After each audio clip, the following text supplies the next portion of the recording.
ओम श्री सिद्धेश्वरीश्वर सद्गुरुभ्यो नमः। ओम श्री सिद्धेश्वरीश्वर सद्गुरुभ्यो नमः। ओम श्री सिद्धेश्वरीश्वर सद्गुरुभ्यो नमः। આજની ધર્મકથા. પ્રણામ. પરમ પૂજ્ય મુનિરાજ શ્રી સિદ્ધિ વિજયજી મહારાજ સાહેબ શાસ્ત્રોમાં અનેક જગ્યાઓએ વૈયાવચ્છી એવા મહાત્માઓના નામ સાંભળ્યા છે.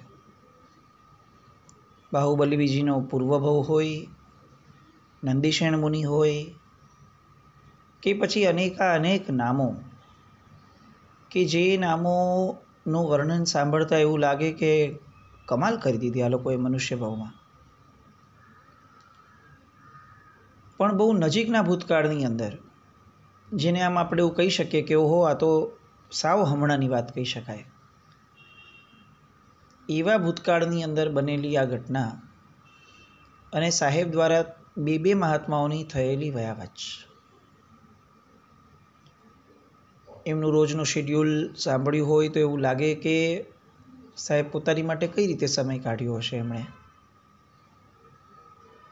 અને 2-4-5 દિવસ હોય તો બરાબર છે, 8-8 વર્ષ સુધી આવા શેડ્યુલની અંદર જીવવું અને છતાંય પ્રસન્નતા સાથે રહેવું અને પરોપકારના કાર્યો કરવા, સંઘના પ્રશ્નો સોલ્વ કરવા,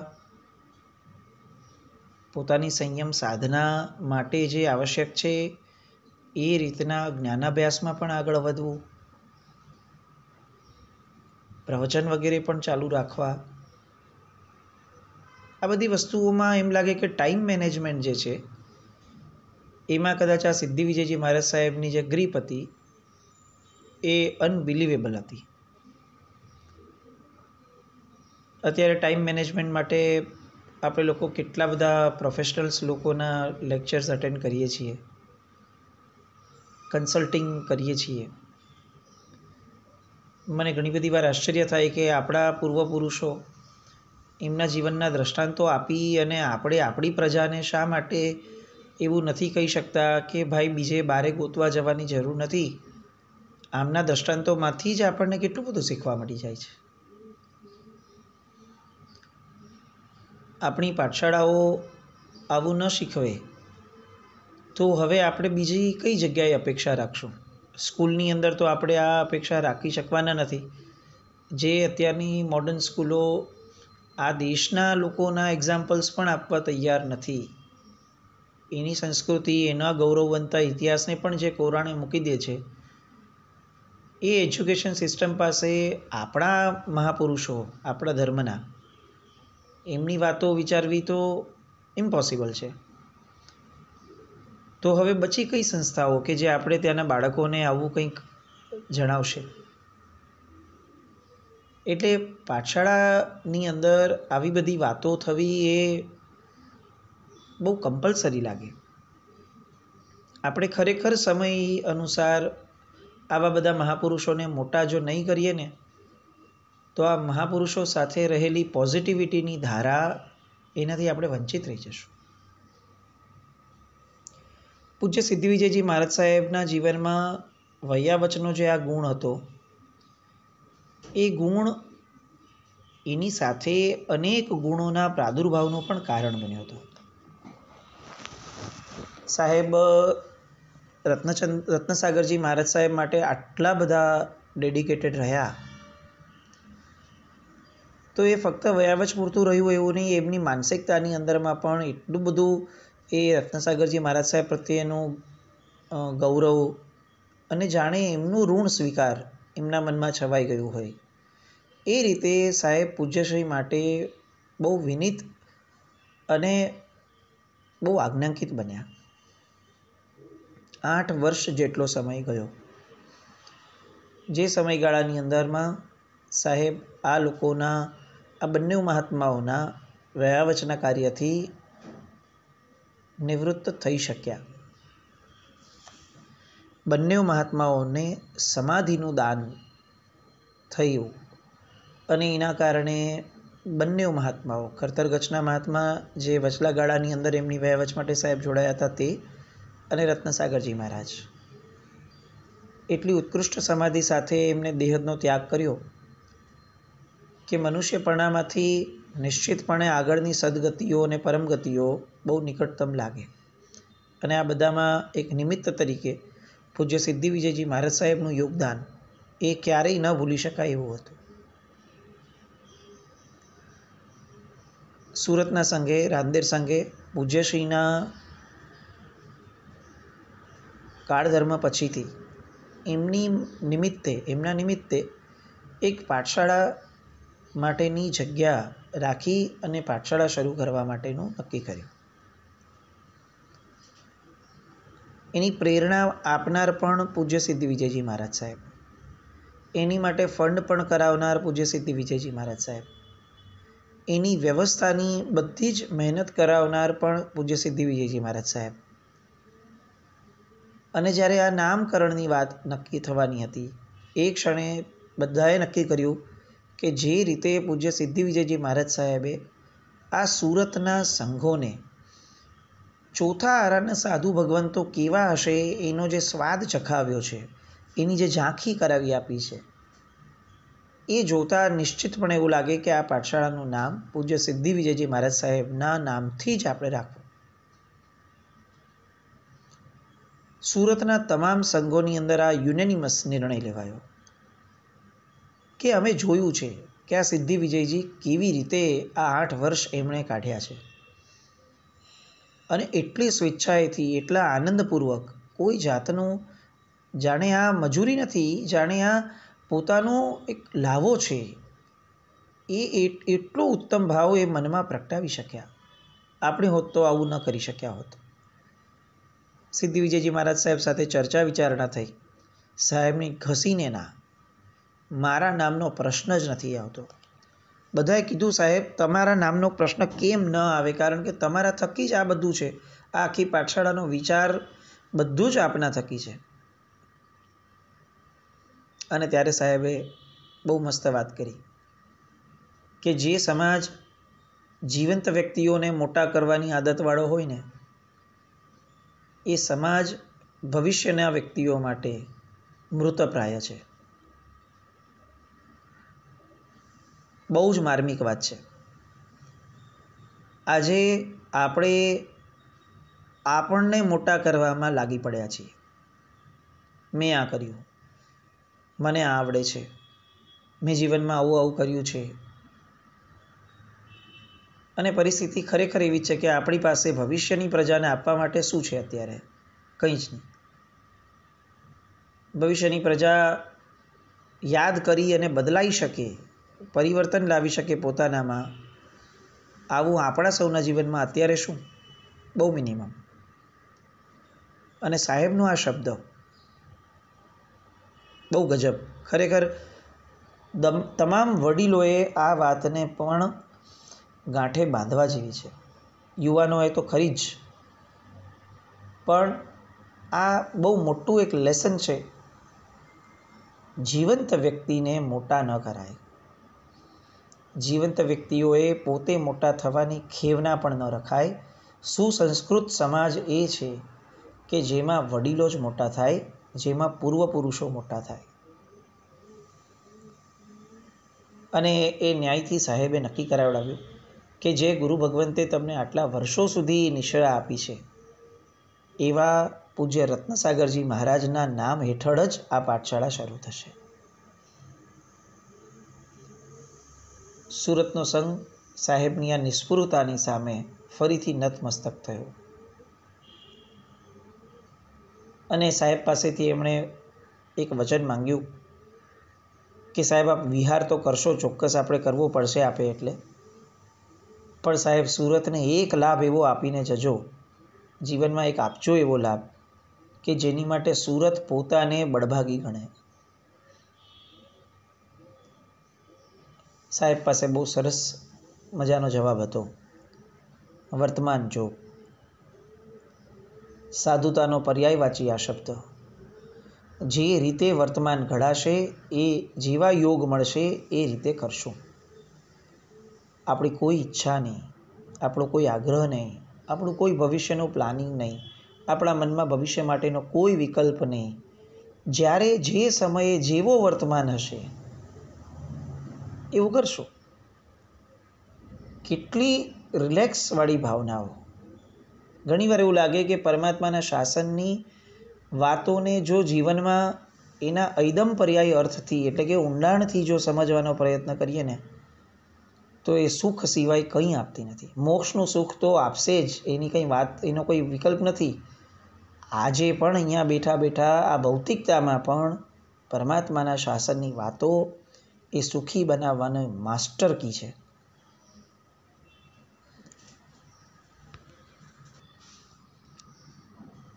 પૂજ્ય સિદ્ધિવિજયજી મહારાજ સાહેબનું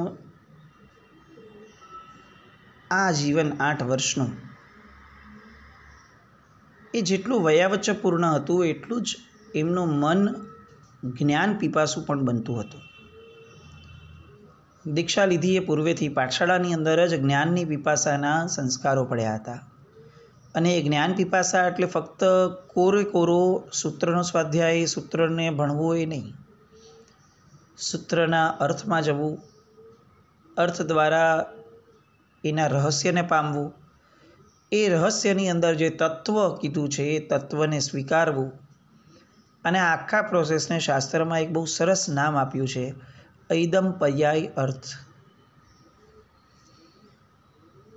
ઐદમ પર્યાય એટલે કે એનો જે છેલ્લો પર્યાય, એની જે છેલ્લી ઊંડી વાત છે, સૌથી ઊંડી વાત, એ ઊંડી વાતને સ્પર્શવાનો પ્રયત્ન કરવો. અને એટલે જ્ઞાન પ્રાપ્તિની જે તીવ્ર તલબ હતી એ ગમે તે વ્યક્તિ પાસે પૂરી થાય એવી શક્યતા ન હતી. એને પૂરી કરવા માટે એવા વ્યક્તિ જ જોઈએ કે જે વ્યક્તિની વેવલેન્થ આ રીતની જ હોય.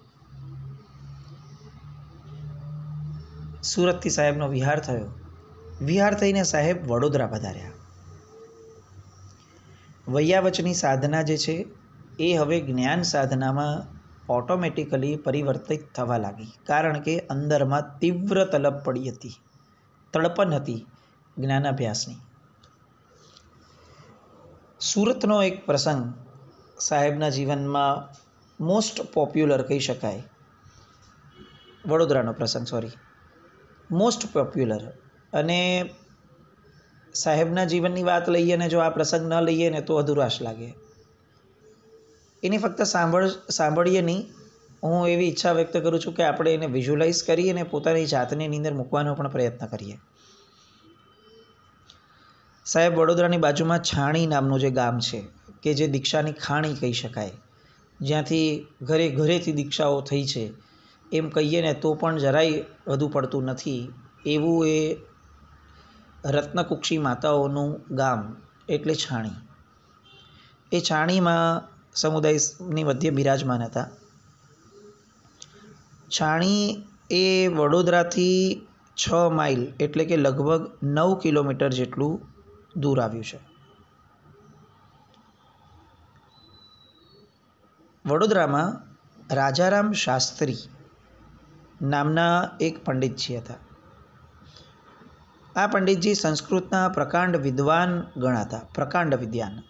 અને કાવ્ય, ન્યાય આદિ અભ્યાસ માટે તો એમ કહી શકાય કે રાજારામ શાસ્ત્રી એ ડ્રીમ હતા. જે વ્યક્તિઓને જ્ઞાન મેળવવું છે એ જ્ઞાન પીપાસુઓ માટે હી વોઝ અ ડ્રીમ કે મારે રાજારામ શાસ્ત્રીજી પાસે ભણવું છે. એક લેન્ડમાર્ક, માઇલસ્ટોન કહી શકાય એવું. અને સાહેબ છાણી અને રાજારામ શાસ્ત્રીનું વડોદરા આવવાનું થયું. અને એમને ઘણી બધી શ્રાવકો પાસેથી રિક્વેસ્ટ મોકલાવાઈ કે સાહેબ આપ અમારા ગુરુ ભગવંતોને ભણાવવા માટે પધારો. પણ રાજારામ શાસ્ત્રીજી પાસે એ સમયની અનુકૂળતા નહોતી થતી. હવે બીજો વિકલ્પ હતો કે તો સાહેબ આપ ભણવા વયા જાઓ, શ્રાવકોએ આપ્યો. પણ તકલીફ એ હતી કે વડોદરામાં પોતાનો આખો સમુદાય છોડી અને છાણી ભણવા જવા માટે રોકાવા જવાની શક્યતા ન હતી, કારણ કે મહાત્માઓની ગોચરી પાણી આદિની જે વ્યવસ્થાઓ છે એ વ્યવસ્થાઓમાં સિદ્ધિ વિજયજી મહારાજ સાહેબ એ આવશ્યક તત્વ હતા. તો હવે કરવું શું? વચલો રસ્તો શું નીકળે? એટલે સિદ્ધિ વિજયજી મહારાજ સાહેબની અભ્યાસની તાલાવેલીએ વચલો રસ્તો કાઢ્યો કે અમે રોજ સવારે હું છાણીથી વડોદરા ભણવા માટે જઈશ અને તરત બપોરે હું પાછો આવી જઈશ. લોકોએ ના પાડી કે સાહેબ આ કેવી રીતે શક્ય બને? એક બે દિવસનું કામ થોડી છે, મહિનાઓનું કામ છે આ. અને સાહેબ 9 કિલોમીટર જવાનું, 9 કિલોમીટર આવવાનું, 18 કિલોમીટરનો રોજનો વિહાર. પણ આ સિદ્ધિ વિજયજી મહારાજ હતા. સિદ્ધિ પ્રાપ્ત કરવા માટે કઈ હદ સુધી એ જઈ શકે ને એની કલ્પના કરવું એ સામાન્ય વ્યક્તિનું કામ જ નથી. રાજારામ પંડિતજીએ જ્ઞાનની પીપાસા જોઈને હા પાડી. સમય નક્કી થયો અને રોજ સવારે છાણીથી વડોદરા વિહાર કરીને અભ્યાસ કરવા જવાનું શરૂ થયું. સવારે જાય, ત્યાં જઈને પાઠ લઈ લે, બપોરે પાછા આવી જાય. રોજના 18 કિલોમીટરનો વિહાર, ફક્ત અભ્યાસ કરવાનું, બીજું કાંઈ નહીં કરવાનું. રોજ છાણીથી વડોદરા અપડાઉન. પાછું આવ્યા પછીથી આ બધા મહાત્માઓની ગોચરી વગેરેની શુશ્રૂષાનું કામ કરવું એ તો ઊભું જ છે, એમની સાધુચર્યા તો ઊભી જ છે, એમાં કોઈ જાતનું એક્ઝેમ્પશન એમને મળતું નથી. કેટલા દિવસો? મહિનાઓ સુધી આ જ પરિસ્થિતિ. સુભાષિત સંસ્કૃતની એક છે, બહુ સરસ છે. વિદ્યાર્થીનો કુતો સુખમ, સુખાર્થીનો કુત વિદ્યા. વિદ્યાર્થીને વળી સુખ ક્યાંથી હોય? અને જે સુખનો અર્થી છે એને વિદ્યા ક્યાંથી મળે? વિદ્યા કષ્ટ વેઠવાથી જ મળે. આ સુભાષિતને જાણે પૂજ્ય સિદ્ધિ વિજયજી મહારાજ સાહેબે જીવનમાં ચરિતાર્થ કરી, જીવંત કરીને બતાવી.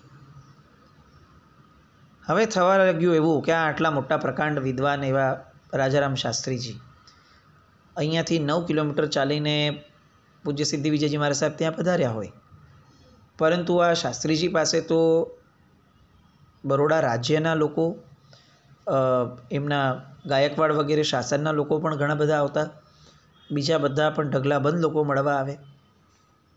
એટલે 9 કિલોમીટર ચાલીને આવ્યા હોય, પણ પંડિતજી એ સમયે કોઈની સાથે ચર્ચામાં બેઠા હોય. તો આ વિદ્યા લે છે એ વિનયી શિષ્ય છે, એટલે દૂર બેસી અને પોતાના ગુરુ ભગવંત ફ્રી થાય એની રાહ જોવાની. કોઈ જાતનો ઉછાછળો એવો પ્રયોગ નહીં કરવો કે સાહેબ હવે હું અહીંયાથી આવ્યો છું, જરા મને આપી દો ને. આવો તો વિકલ્પ પણ ન હોય, કારણ કે આ સિદ્ધિ વિજયજી મહારાજ હતા. રાહ જોવાની કે ગુરુજી ફ્રી થાય. અને ઘણી વાર એવું બને કે ગુરુજી ફ્રી જ ન થાય અને પોતાનો સમય થઈ જાય. એટલે બહુ જ પ્રેમથી ગુરુજીની રજા લઈ અને તરત 9 કિલોમીટર પાછા ઘોર તડકાની અંદર છાણી પાછા આવી જવાનું. અને આ સમયે જે પાછા ફરતા હોય ને સિદ્ધિ વિજયજી મહારાજ સાહેબ, એમના મનમાં કે એમના મુખ પર એક રેખા એવી ન હોય કે જ્યાં આપણને થોડી પણ વ્યથા વર્તાય, કમ્પ્લેન વર્તાય. જે પ્રસન્નતાથી એ કંઈક મેળવવા ગયા હતા, એ જ પ્રસન્નતાથી કંઈ પણ મેળવ્યા વગર તેઓ પાછા ફરતા. આ હતી સિદ્ધિ વિજયજી મહારાજ સાહેબની સિદ્ધિ. કંઈક મેળવવું એ જેટલું મહત્ત્વનું છે, એના કરતાં વધુ મહત્ત્વનું છે કઈ રીતે મેળવ્યું. ઋષભદેવ ભગવાનના વર્ષિતપ માટે આવી વાતો આવે કે સાહેબ ભગવાન જ્યારે વોરવા માટે જતા ત્યારે ગોચરી લેવાની ધારણાથી જ જતા હતા. અને જ્યારે ગોચરીમાં ઉપયુક્ત દ્રવ્ય નહોતું મળતું ત્યારે જે પ્રસન્નતાથી પ્રભુ જતા એ જ પ્રસન્નતાથી પ્રભુ પાછા પણ આવતા. એ પર્યાયની બીજી કોઈ અસર એમના મન પર નહોતી થતી. સિદ્ધિ વિજયજી મહારાજ જીવનમાં કેટલા ગુણો એમના ગાવા. આ જ્ઞાન પીપાસાને કઈ મર્યાદા ઉપર, કયા હોદ્દા ઉપર આપણે રાખવી કે જેમાં 18 કિલોમીટરનો 8 મહિના કે 9 મહિના સુધીનો આ ક્રમ, અને આ 9 મહિનામાં ખાસા એવા મહિનાઓ એવા ગયા કે જે મહિનાઓની અંદર એમને 9 કિલોમીટર ચાલી ગયા પછીથી, કલાકો સુધી બેસ્યા પછીથી રાજારામ શાસ્ત્રીજીના મુખેથી એક વચન પણ સાંભળવા નહોતું મળતું એમના અભ્યાસ માટેનું. અને તો પણ એમનો રાજારામ શાસ્ત્રીજી માટેનો જે સદભાવ હતો એની અંદર લેશ માત્ર પણ ફરક નહીં. ખાલી છે ને પ્રયત્ન કરીને જોઈએ આ. અને હું ખરેખર કહું કે મહાપુરુષોના ચરિત્રો ખાલી સાંભળીને મજા કરવા જેવું નથી. આવા ગુણો તો કમસે કમ લાવવા જેવા છે, જે આપણી શક્તિ છે ને જે આપણા અધિકારમાં છે.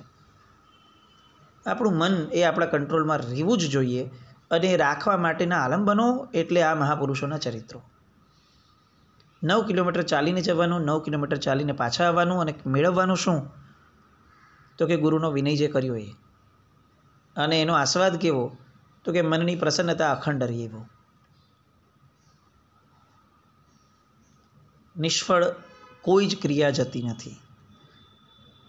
એટલે નિષ્ફળતાનો જે આપણને વસવસો રહે છે એનું અસ્તિત્વ જ ન હોઈ શકે. સહજ પર્યાયમાં રહેવું, જે મળે એને સ્વીકારવું, સહન કરવું એમ નહીં. કારણ કે સહન કરવું એ તો અકામ નિર્જરા થઈ જશે. સ્વીકાર, અને કદાચ એનાથી પણ આગળ વધીને પછી કક્ષા આવશે ને તો એને વધાવી લેશું. પણ સૌથી પહેલાં તો પરિસ્થિતિનો સ્વીકાર.